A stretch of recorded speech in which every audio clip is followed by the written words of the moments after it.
श्री रुक्मणी ने दूर से खड़े होकर सुना प्रसंग। तो रुक्मणी ने विचार किया, श्री कृष्ण के इस पीड़ा के शमन के लिए जिस श्रृंगार का वर्णन उन्होंने किया है मैं धरकर आऊं। हो सकता है कृष्ण का पीड़ा कुछ कम हो सके। श्री रुक्मणी कहां किशोरी की तो कौन तुलना कर सके, पर फिर भी श्री किशोरी जी के अनुसार यथा संभव सुंदर चंद्रिका, सुंदर नीली साड़ी, कौंधनी, सुंदर नूपुर सबको धारण करके रुंझन रुंझन करती बड़ी विनम्रता से श्री रुक्मणी पधारी। कुछ देर बाद जब एकांत में कृष्ण बैठे थे,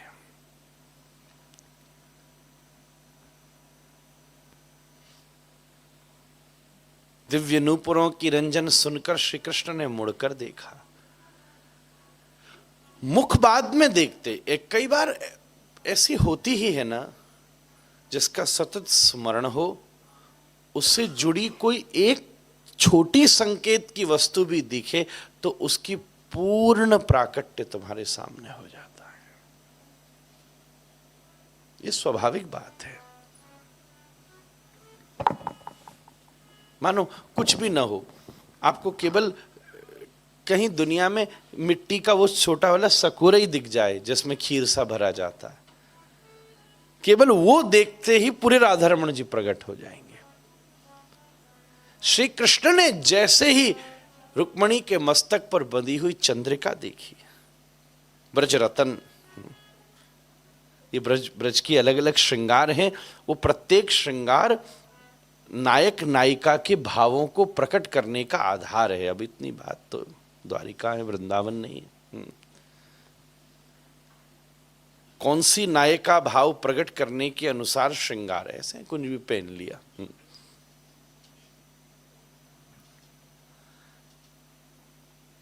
अब बस 2 मिनट और समय दीजिएगा। जब श्री रुक्मणी जी इस प्रकार श्रृंगार करके आई, एकदम श्री कृष्ण खड़े हो गए, मुड़कर देखिए, हे राधिके, हे राधिका। अच्छा एक बात बताऊं, श्रृंगार बना लेना और कई हद तक भाव बना लेना भी आसान है, स्वभाव बनाना कठिन है। 10 लोग रो रहे हों तो कई बार बिना कारण के हम थोड़े से ऐसे क्यों रो रहे हैं 10 लोग। अब रुक्मणी जी प्रखरा नहीं है, मृद्वी है, नायिका में मृद्वी है। वहीं सत्यभामा प्रखरा है एकदम, मतलब हमारे यहां 2 शब्द महाराज जी ने कहे ना, बामा और दक्षिणा। सत्यभामा जी थोड़ा सा अधिकार जमा कर बोलती हैं, रुक्मणी जी विनम्रता से बोलती है। तो रुक्मणी का अभ्यास सदा यही था, वो श्रृंगार करके आती, पति रूप में श्री कृष्ण को देखती तो उनके चरणों को जाकर प्रणाम करती, स्पर्श करके चरण दबाती। श्री कृष्ण सामान्य बैठे रहते, पर प्रिया की भाव भावनात्मकता की अनुभूति तो सबके लिए अनुभव करना साधारण बात है नहीं। जैसे ही श्याम सुंदर ने मुड़कर देखा, राधिके,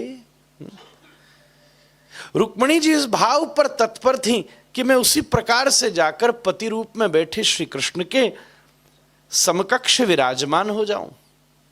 मंद्र मंद्र गति से रुक्मणी जी आकर शैया के ऊपर बैठ गईं। पूर्व अनुभव के अनुसार रुक्मणी रूप में, पत्नी रूप में अनुसार अनुभव यह था कि श्री कृष्ण पास में विराजमान हो जाएंगे, पर वृंदावन की रति केली तो दूसरी ही है। श्री कृष्ण नीचे बैठ गए, रुक्मणी स्तब्ध हो गई। पूर्व अनुभव यह था कि रुक्मणी चरणों को दबाकर प्रणाम करती हैं।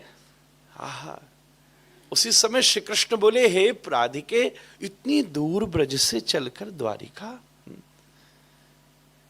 नीचे पालती मारकर कृष्ण बैठे अपनी गोदी में चरण धर लिए और बड़ी विनम्रता से बैठो पलोटत राधिका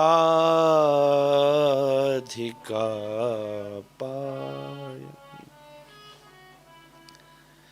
चरण चापन। अब द्वंद्व शुरू हुआ रुक्मणी में। एक ही श्लोक में आचार्य ने इसका वर्णन किया, हम थोड़ा उसकी सजावट कर रहे हैं। अब रुक्मणी द्वंद्व में फंस गई, क्योंकि रति अलग अलग प्रकार की है ना। ये पति रूप में स्वीकार करके पति धर्म सामने खड़ा होता है, पर किशोरी जी के संबंध में पति धर्म प्रधान नहीं है, प्रिय का सुख पर। अरे तुम्हारा सुख हमारे चरण दबाने में है तो लो और बढ़िया से दबा लो, तुम्हारा सुख हमारे से दबाने में है तो लाओ। लक्ष्मी ने तो हाथों से दबाया है, हम आंखों से दबा सकती हैं। आओ तो सही, यही बहुत है। आप क्या जानो,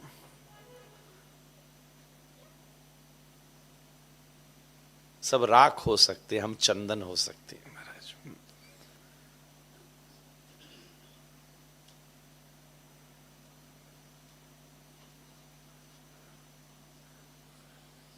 कविराज ने लिखा है, प्रिय सुखई का तात्पर्यता बलित प्रेम होता है, स्वसुखई का तात्पर्यता बलित काम होता है। कुछ भी करके मैं सुखी हूं यही काम है, कुछ भी करके प्रिय सुखी हो जाए यही प्रेम है। प्रिया जी कहते और अधिकार से दबा लो। यहां यह बड़ी बात नहीं है कि इसमें पुण्य होगा कि पाप होगा।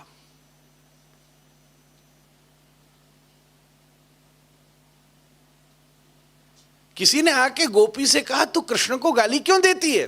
क्योंकि इसको सुनने में सुख है। तो बोले तो अपराध है। बोले उस अपराध के परिणाम में 1-2 हजार जन्म नरक में ही तो लेने पड़ेंगे ना। अरे इस श्याम सुंदर के मुस्कुराहट पर 2000 नरकों के जन्म न्योछावर है महाराज। प्रिय सुख है। अपराध और पाप की भी श्रेणी में मैं जाने को तैयार हूं। अगर बात हाँ कोई बात नहीं, हमें तो भोगना, हम भोगने को तैयार हैं। प्रिय सुखई का। रुक्मणी जी बहुत देर तक अपने आप को रोकती रहीं। आहा, पर एक बात बताओ, जब राधा मात्र कहने में कई बाबाओं के प्राण निकल गए, राधा होने की कोशिश में क्या होगा? यहां कोई एक बिंदु ना हो सका महाराज। ये कोई देवी थोड़ी ना है, ना राधिका कोई देवी नहीं है। कहीं राधा देवी नहीं आया। राधा कोई देवी नहीं है, ये तो धारा है। ये धारा वो धारा जो कृष्ण की तरफ चलती है, बाबा कहते हैं, और जब कृष्ण से टकराकर लौटती है तो राधा हो जाती है। यूं देखो तो धारा, यूं देखो तो राधा। थोड़ी देर तक रुक्मणी सहन करती रही। अब रुका नहीं गया तो उठ करके खड़ी हो गई।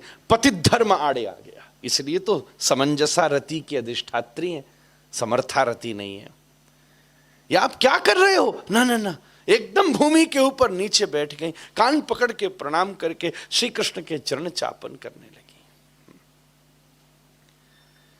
ठाकुर जी मुग्ध होकर के बोले, हे रुक्मणी, जो तेने क्षण भर के लिए भी छाया रूप में श्री राधिका का सुख मुझे प्रदान किया है, उसके बदले में श्री किशोरी जी के चरणों की अनन्य श्रद्धा मैं तुझे प्रदान करता हूं।